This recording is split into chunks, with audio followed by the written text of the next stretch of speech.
Halo semuanya, selamat datang di presentasi kelompok 11. Perkenalkan, saya Dea, dan bersama saya ada Miss Lenny dan Miss Stephanie. Kami akan mempresentasikan Chapter 5 dari buku The Four Elements of Learning Design.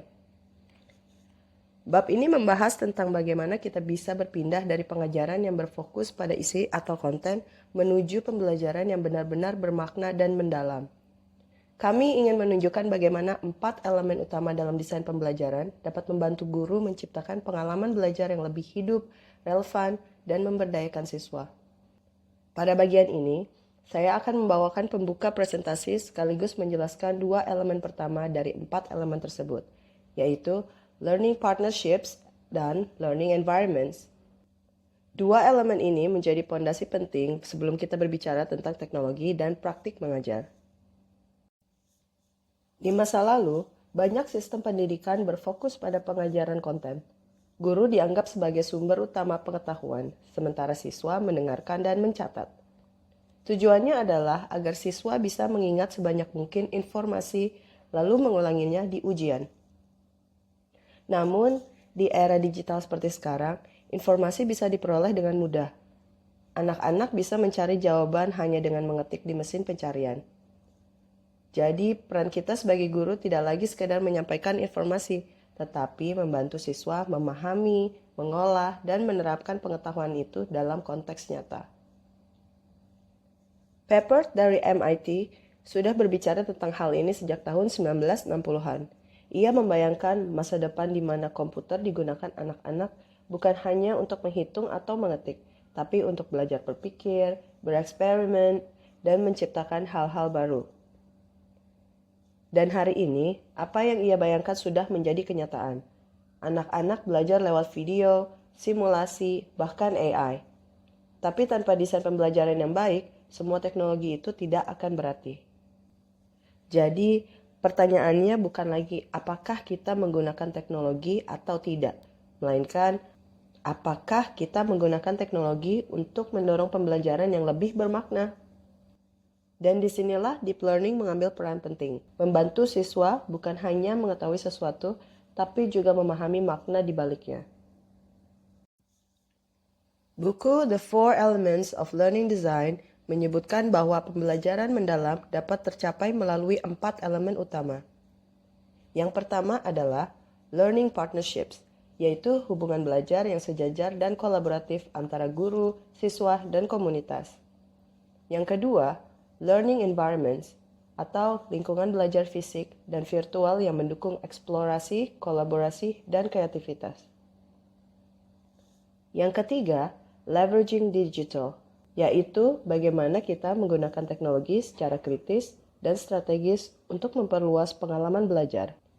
Dan yang keempat, pedagogical practices, yaitu praktik mengajar yang efektif, relevan, dan berorientasi pada siswa. Keempat elemen ini saling berhubungan.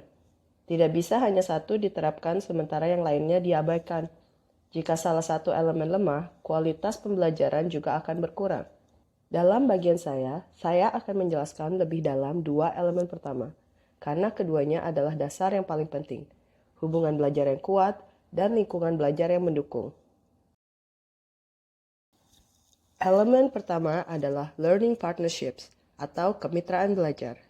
Konsep ini muncul karena pendidikan masa kini membutuhkan hubungan baru antara guru dan siswa.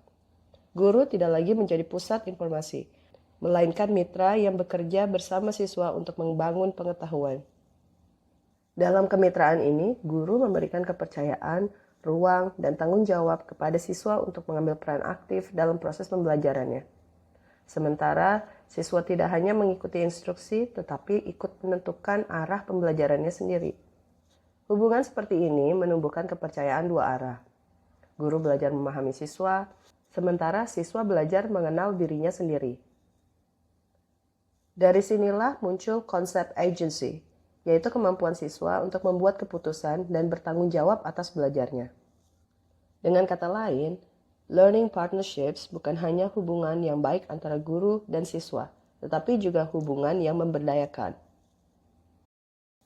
Dalam elemen ini, siswa tidak lagi dianggap sebagai penerima pengetahuan, tetapi sebagai perancang pembelajaran dan pembelajar bersama guru. Guru tetap memegang peran penting sebagai fasilitator, tetapi memberi ruang bagi siswa untuk merancang, mengevaluasi, dan merefleksikan proses pembelajarannya. Misalnya, ketika membahas topik air, guru bisa memulai dengan pertanyaan terbuka seperti, apa yang kalian tahu tentang air, dan kenapa air penting bagi kehidupan? Nah, pertanyaan sederhana ini mendorong siswa berpikir kritis dan membangun rasa ingin tahu mereka. Selanjutnya, siswa bisa menentukan cara belajar mereka. Apakah dengan membuat percobaan sederhana, menggambar siklus air, atau bahkan melakukan wawancara dengan ahli lingkungan. Proses seperti ini mendorong siswa untuk belajar berpikir secara mandiri, berkolaborasi dengan teman, dan memimpin proses belajarnya sendiri. Disinilah peran guru berubah, dari penceramah menjadi learning coach. Guru menuntun, bukan memaksa, mendampingi, tapi bukan mendikte. Dan yang paling menarik, ketika siswa diberikan kepercayaan untuk merancang belajar mereka, mereka justru menunjukkan tanggung jawab yang lebih besar. Elemen kedua adalah learning environments atau lingkungan belajar. Lingkungan belajar mencakup dua hal besar, budaya belajar dan ruang belajar. Keduanya sama pentingnya. Budaya belajar berbicara tentang suasana, interaksi, dan nilai yang hidup di kelas. Apakah siswa merasa aman untuk bertanya? Apakah mereka berani berpendapat tanpa takut salah? Apakah mereka melihat guru sebagai rekan berpikir, bukan hanya pemberi nilai? Budaya belajar yang positif menciptakan kelas yang terbuka dan menyenangkan. Sehingga siswa tidak hanya duduk diam mendengarkan, tapi aktif terlibat dan berani mengekspresikan ide mereka. Sedangkan ruang belajar, baik fisik maupun virtual, harus dirancang untuk memfasilitasi berbagai cara belajar. Tidak semua siswa belajar dengan cara yang sama. Ada yang suka bekerja sendiri, ada yang butuh diskusi, ada juga yang belajar dengan praktek langsung. Sehingga ruang belajar yang baik itu bukan hanya indah dilihat, tapi juga fungsional dan fleksibel. Buku ini menjelaskan beberapa ciri dari budaya kelas yang sudah bergerak menuju deep learning.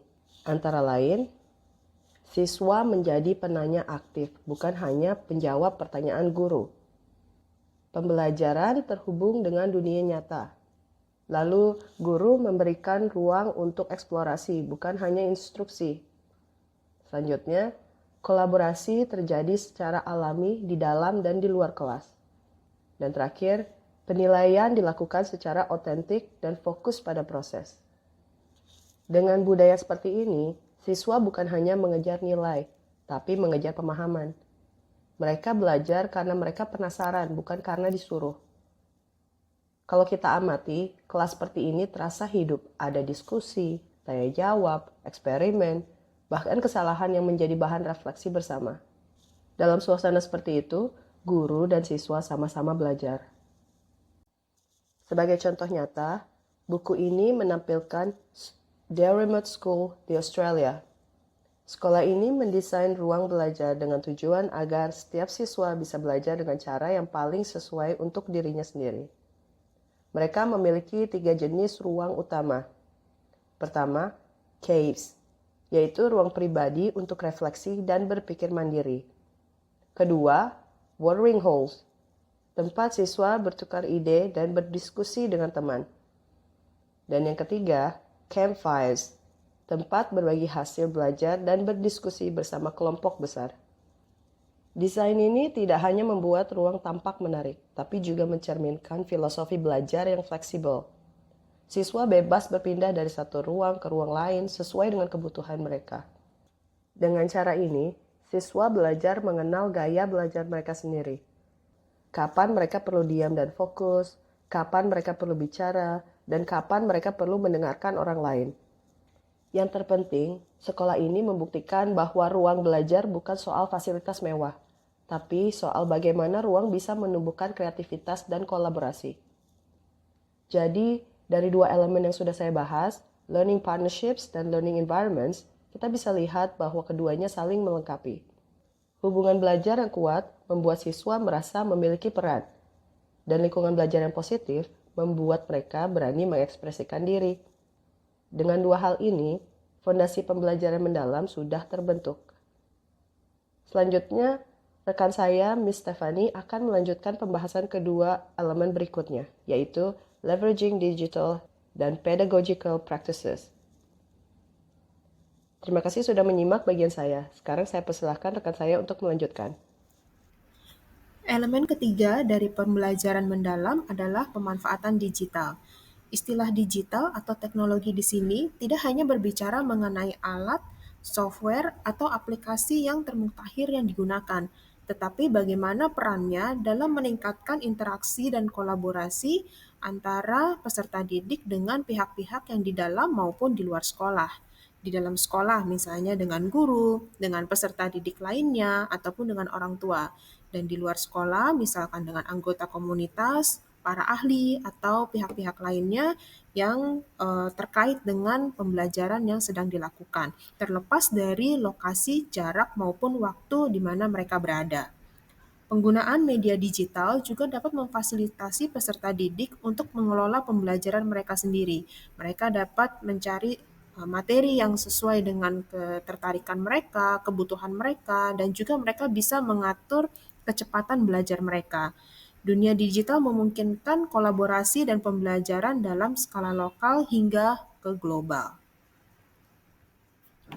Peran guru di sini adalah memastikan peserta didik memiliki kompetensi untuk memilah dan mengkritisi setiap informasi yang mereka dapatkan, dan juga bagaimana mereka bisa mengelola itu menjadi eh, ilmu pengetahuan yang baru yang lebih inovatif. Dan juga guru di sini perlu untuk menentukan penggunaan media digital yang tepat supaya peserta didik tidak hanya menggunakan teknologi sebagai konsumen yang pasif, tetapi bagaimana mereka dapat memanfaatkan itu untuk berkolaborasi, berbagi, dan membangun pengetahuan yang baru. Elemen keempat dari pembelajaran mendalam adalah praktik pedagogi. Dalam praktik pedagogi pembelajaran mendalam, perlu adanya pengalaman belajar yang baru tanpa menghilangkan esensinya. Pembelajaran menjadi lebih kaya dengan pengalaman dan juga pengembangan kompetensi yang lebih luas. Model pembelajaran pun bervariasi, bisa menggunakan model pembelajaran inquiry, pembelajaran berbasis project, dan juga pembelajaran berbasis masalah atau problem solving. Dan juga pembelajaran tidak hanya terfokus pada satu bidang ilmu, tetapi juga bagaimana dikaitkan dengan bidang ilmu yang lain, yaitu pembelajaran multidisipliner. Peserta didik memiliki pemilihan yang lebih luas dan bertanggung jawab atas pembelajarannya sendiri, sehingga peserta didik juga akan lebih terhubung dengan isu-isu di dalam masyarakat yang otentik dan relevan, karena mereka dapat mengkaitkan antara ilmu yang mereka pelajari dengan kenyataan yang sedang terjadi saat ini di lingkungannya mereka. Peran guru di sini adalah sebagai aktivator. Jadi guru tidak menyuapi peserta didik dengan materi-materi, tetapi mereka lebih kepada mendukung dan mendamping murid-murid selama proses pembelajaran. Guru di sini berperan untuk membuat kerangka pembelajaran yang menarik, variatif, dan bagaimana pembelajaran itu dan pengalaman yang didapatkan peserta didik akan sesuai dengan kebutuhan dan ketertarikan mereka. Guru perlu menggabungkan pendekatan tradisional yang efektif dan pendekatan baru yang lebih inovatif. Tujuannya adalah untuk membantu siswa belajar lebih relevan dan mendalam. Keempat elemen dari pembelajaran mendalam ini saling terhubung dengan 6 kompetensi global atau yang disebut dengan 6C, yaitu character, citizenship, collaboration, communication, creativity, and critical thinking. Kombinasi ini membantu guru untuk merancang pembelajaran yang mempersiapkan siswa menghadapi tantangan masa depan. Saya akan melanjutkan dengan slide protokol 7, bagaimana 4 elemen utama dalam desain pembelajaran mendalam dapat kita kembangkan. Tujuannya adalah membangun pemahaman bersama tentang 4 elemen utama dalam desain pembelajaran mendalam. Prosesnya, kita dapat mengaplikasikan 4 elemen ini dalam menggunakan strategi jigsaw. Waktu yang dibutuhkan adalah 30-60 menit. Protokol ini dirancang agar guru dapat mengidentifikasi seperti apa penerapan setiap elemen di kelas mereka, serta bagaimana elemen-elemen tersebut saling terhubung untuk mendukung pembelajaran mendalam. Langkah-langkah kegiatan yang bisa kita lakukan adalah membentuk kelompok kecil yang berisikan 3-4 orang, lalu setiap kelompok memilih atau diberikan satu elemen untuk dipelajari. Setelah itu, kita boleh memilih video dari sumber yang tersedia. Kemudian, setiap kelompok membaca penjelasan atau menonton video yang menunjukkan penerapan elemen tersebut dalam konteks nyata dan membuat catatan di organizer. Kemudian kita membagikan hasil yang kita dapat ke kelompok lain. Setelah itu, kita bisa mencari video lain dan melakukan rotasi elemen yang ditugaskan untuk diamati dan dibagikan kepada kelompok. Lalu kita dapat mengakhiri dengan membuat poster visual singkat yang menggambarkan keempat elemen desain pembelajaran. Berikut adalah 4 elemen Learning Design Organizer yang bisa kita pakai di dalam protokol 7. Selanjutnya kita akan membahas tentang protokol 8, 4 elemen dalam praktiknya. Tujuannya adalah menelaah cara-cara saat ini dalam menerapkan 4 elemen pembelajaran mendalam dan mengidentifikasi cara untuk meningkatkan penerapannya. Proses yang kita gunakan adalah refleksi dengan pertanyaan currently we, in the future we could. Waktu yang kita perlukan 24-40 menit. Protokol 8 membantu guru dan tim sekolah merefleksikan bagaimana keempat elemen desain pembelajaran telah diterapkan saat ini dan merancang langkah ke depan untuk memperkuat penerapan tersebut. Pada protokol 8, kita bisa menggunakan tahapan review, consider, dan review. Pada tahapan review, kita dapat mengulang kembali 4 elemen desain pembelajaran yang telah diperkenalkan sebelumnya. Dan di tahapan consider, kita bisa mempertimbangkan pertanyaan-pertanyaan refleksi dan menuliskan pemikiran kita pada lembar refleksi. Pertanyaan yang bisa kita pakai, bagaimana kita saat ini menerapkan keempat elemen tersebut di kelas atau di sekolah kita? Apa yang dapat kita lakukan ke depannya untuk memperdalam fokus pada setiap elemen? Dan di tahapan review terakhir, kita meninjau kembali jawaban kita dan memilih 1 atau 2 tindakan nyata yang akan kita lakukan untuk meningkatkan kualitas desain pembelajaran. Pada protokol 8, kita bisa bekerja secara individu atau kelompok kecil. Kita bisa menggunakan lembar refleksi dengan format 2 kolom seperti berikut ini. Kita bisa menggunakan kolom pertama dengan statement currently we. Pada kolom ini menggambarkan praktik yang sedang berlangsung. Dan di kolom yang satu, kita bisa menuliskan in the future we could. Kolom ini menggambarkan ide atau langkah pengembangan berikutnya. Untuk setiap elemen, diskusikan pertanyaan seperti bagaimana bentuk kemitraan belajar yang sudah ada antara guru dan siswa? Apakah lingkungan belajar sudah mendukung kolaborasi dan rasa aman? Apakah penggunaan teknologi benar-benar memperdalam pembelajaran siswa? Dan bagaimana praktik mengajar kita dapat lebih mendorong refleksi kreativitas dan keterampilan abad ke-21? Tantangan penting yang kita hadapi saat ini adalah mengubah budaya di dunia pendidikan. Kita yang menjalankan sistem sekolah perlu meninggalkan pola pikir lama yang berfokus pada perintah, kontrol, dan perubahan yang ditentukan dari atas. Sebaliknya, kita perlu membangun sistem yang tumbuh secara alami, sistem yang mendukung guru dan siswa untuk memiliki tanggung jawab atas pembelajarannya sendiri dan mengembangkan ke arah baru. Perubahan sejati harus didorong dari bawah dan tengah oleh siswa, guru, kepala sekolah, orang tua, dan wilayah pendidikan. Demikian presentasi dari kelompok 11 yang membahas bab 5 tentang 4 elemen desain pembelajaran dalam pembelajaran mendalam.